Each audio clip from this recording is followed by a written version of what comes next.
এমন সব খবর নিয়ে দর্শক আপনাদের সামনে আসতে হয় যে নিজেরই খারাপ লাগে, লজ্জা লাগে। কিন্তু তারপরে যেহেতু খবরই। আর কখনো কখনো অনেক সিরিয়াস খবর বিনোদন আকারে রূপ নেয়, আবার বিনোদনের খবর সিরিয়াস হয়ে যায়। এটাই খবরের চরিত্র বা বৈশিষ্ট্য, উত্থান পতন হয়। তো সর্বশেষ যে খবরটা আপনাদের সামনে উপস্থিত করব, যেটা গণমাধ্যমে প্রকাশিত হয়েছে, সেটা হচ্ছে পলকের সোয়েটার। পলকের সোয়েটার, এটাও একটা খবর। দর্শক বোঝেন অবস্থা, খবরের কোন অবস্থা, কোন দুরবস্থার মধ্যে পড়ছে যে পলকের সোয়েটার, এটাও এখন সংবাদ শিরোনাম। কালকে খবর ছিল যে পলকের সোয়েটার পাওয়া যাচ্ছে না, আজকে পাওয়া গেছে। আজকের খবর হচ্ছে পলকের হারানো সোয়েটার অবশেষে পাওয়া গেল।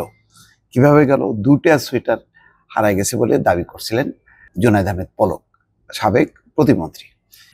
আগামী শীত পর্যন্ত কারাগারে থাকতে হলে সোয়েটার জোগাড় করতে হবে বলে জানিয়েছিলেন।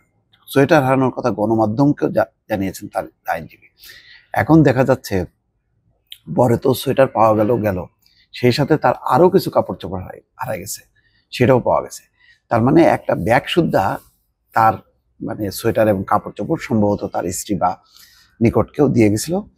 পলক যখন নাকি এক কারাগার থেকে আরেক কারাগারে স্থানান্তর হয়, তখন সম্ভবত ওই ব্যাগটা ভুলে ফেলে গেছে। তখন কারারক্ষীরা ওই বা জেল কর্তৃপক্ষ ওই ব্যাগটা তারা স্টোর রুমে রাখছে।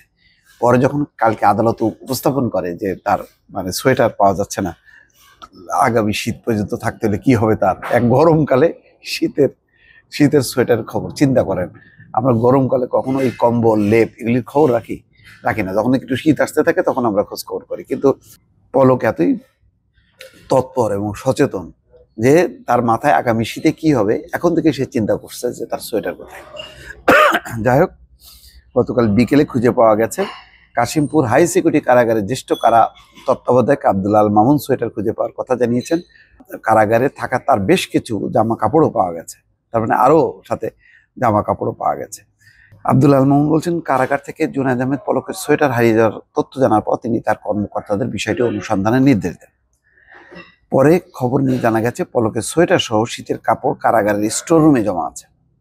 সম্প্রতি পলকের স্ত্রী কারাগারে এসেছিলেন, তখন পলকের শীতের কাপড় তার স্ত্রীকে দেওয়ার জন্য কারাগারের নিরাপত্তারক্ষীর কাছে দিয়েছিলেন, কিন্তু অসাবধানতাবশত কারারক্ষীরা তা ভুলে গিয়েছিলেন। আব্দুল আলমন বলেন, সেদিন বন্দীদের সাক্ষাৎ গ্রহণ শেষে একটা ব্যাগ পড়ে থাকতে দেখা যায়। পরে ওই ব্যাগের মালিকানা না পাওয়ায় আবার সেটি স্টোর রুমে রাখা হয়। যাই হোক, এখন মোটামুটি সেটা সলভ হলো। তা দেখেন এখন কোন একটা খবর নিয়ে আপনাদের সামনে আসতে হলো। দর্শক ভালো থাকবেন, আল্লাহ হাফেজ।